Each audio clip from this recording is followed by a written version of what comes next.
kinakalimutang pahalagahan yung mga taong nananatili sa atin.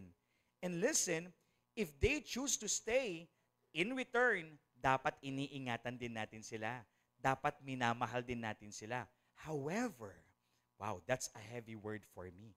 Everybody say, however, hindi dahil may mga taong nananatili ngayon sa buhay mo, lahat ay para sa ikabubuti mo. Kasi pwede palang meron kang hanggang ngayon mga kasama, pero ipapahamak ka nila. Sino nga ba yung mga taong dapat nating samahan? Sino nga ba yung mga tao na dapat nating ingatan at pagkatiwalaan? Our series for the month of December is called For Keeps. And when we say for keeps, ito yung mga tao na worth treasuring. Ito yung mga tao na mamahalin mo, iingatan mo, at panghahawakan mo hanggang sa makakaya mo. Amen? Now, our reference passage is actually a famous verse. It's in John chapter 14, verse 6. And some of you might be confused, bakit ito ang aming reference passage? Jesus answered, I am the way and the truth and the life. No one comes to the Father except through me. Malalaman nating lahat kung bakit dito iikot ang ating mga pag-aaralan. Actually, we will divide this verse into 3 parts. Way, truth, and life. Our objectives for the whole month are the following. First, to know the people we should keep in our lives. Second, to acquire such characteristics so we could also be a blessing to someone's life. And lastly, to keep Jesus forever. Amen? Now, hindi ko na papatagalin. Our first topic is entitled, The One Who Shows the Way. Let's close our eyes and let us pray. Panginoong Diyos, marami pong salamat sapagkat alam po naming dinala nyo kami sa pagkakataon na ito, sa oras po na ito, sapagkat ito ang kinakailangan naming marinig. Ito pong aming usapin ang kinakailangan ng aming mga puso. Kaya naman, Panginoon, malaya po kayong kumilos sa aming kalagitnaan. Wala po kayong lalampasan. Lahat po kami ay kakatagpuin at babaguhin po ninyo ng lubusan. Marami pong salamat sa katagumpayan ng aming pag-aaralan. Ito po ang aming samot dalangin. In Jesus' name we pray, and everybody say, Amen and amen. Let me kick this off with a verse that we can find in Proverbs chapter 14, verse 12. Ang sabi dito, there is a way that appears to be right, but in the end, it leads to death. Meron daw mga daan na tila maganda, tila maayos, at tila tama, pero patungo pala sa kapahamakan, dadalhin ka pala sa kamatayan. Actually, life will always offer so many ways. Naniniwala ba kayo na sa buhay maraming daan? Bukod pa sa mga daang alam nyong pasikot-sikot para makarating kayo ng mas mabilis sa mga tutunguhin ninyo, mga tutumbukin ninyo, bukod pa sa mga long cut at shortcut na kabisado ninyo, bukod pa sa mga kanto at mga kalsadang naging parte na ng ala-ala ninyo, marami pang daang ibinibigay sa atin ng buhay. Nandyan yung daan para maging masipag tayo at yung daan para maging tamad tayo. Nandyan yung daan para matulog tayo ng maaga at yung daan para magpuyat na naman tayo. Nandyan yung daan para magpakabait tayo at yung daan para maging matapang at masungit tayo. Nandyan yung daan para maging mapagbigay tayo at nandyan yung daan para matuto tayong maging madamot sa kapwa natin. And since we are young people, yes, we, amen? And we're still growing and we're learning. Sinong mga minsang nilalapitan natin para ituro sa atin yung daan? Yung mga tila nauna na. Yung tila may mga experiences na. Yung mga taong kumbaga ay exposed na o knowledgeable na. There are times we ask someone to show us the way. Ano ba yung ay agad-agad panghahawakan na natin o pagkakatiwalaan na natin? Why? There are people who would actually lead us to the wrong way. Let me give some example nung mga minsan inaakala nating tamang abiso, pero ang hindi natin namamalayan, napapahamak na pala tayo. For example, the way to make friends. Sino ba naman sa atin ang ayaw magkaroon ng mga kaibigan? So madalas, humihingi tayo ng advice sa mga tila malalaki yung circles, maraming mga ka-close, yung mga outgoing, yung mga people person, tapos sabihin natin, paano ko bang maiingatan yung mga tao sa buhay ko? Kasi ayokong mawala ulit sila o kaya naman ako kasi yung tipong may pagka-reserved. Hindi ako people person, so nahihirapan akong makipag-socialize. Ano yung mga pwede kong gawin? Papaano ko ang sinabing advice sa iyo ay, simple lang. Kung ano yung ginagawa nila, kailangan gawin mo rin. Kung ano yung hilig nila, kailangan magustuhan mo rin. Kung may lakad sila, pumunta ka. Kung wala kang pera, mangutang ka. Ang mahalaga, kung nasa nila, constant ka, nandun ka. Kahit nga ano pa yung tikman nila, kailangan tikman mo rin. Nang sa gayon, ikaw ay in na in. E papaano kung may ginagawang hindi tama yung mga kaibigan mo na dati hindi mo naman ginagawa o dati iniiwasan mo kasi alam mong hindi tama.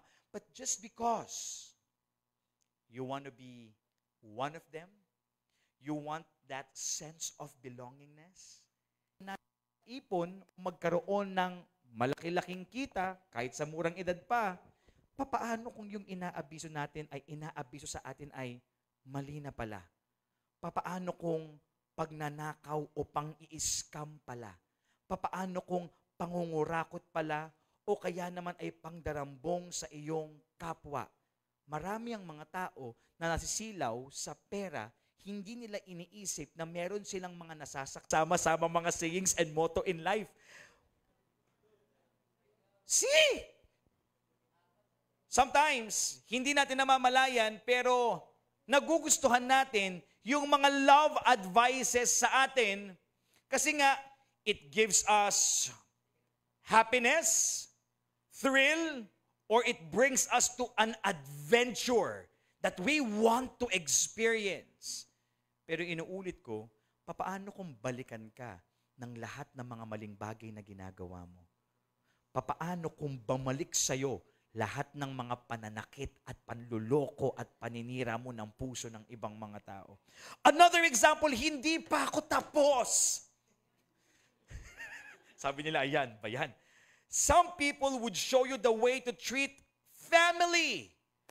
Like for example, nakaaway mo yung parents mo because of some reasons and you would call a friend at sasabihin mo, friend, hindi kami uwi ngayon ng parents ko kasi nagkaroon kami ng pagtatalo. Do things peacefully. Sobrang hirap. Kaya nga kailangan natin ng Diyos. Because it's only Him that will sustain us that peace and composure that we need to deal with things around us the better way. Di pa ako tapos. Some people would show us the way to have a spiritual belief. Tanda mo, nakakapag-church ka naman dati. Sumasang-ayon ka naman dati sa teacher mo kapag sinasabi niyang, dapat meron tayong pananampalataya. Dapat pupunta tayo sa simbahan kung saan tayo lumalalim sa ating tiwala at pananampalataya sa Diyos. Sumasang-ayon ka naman eh. Kaso nasama ka kasi sa mga intelektual mong kaibigan.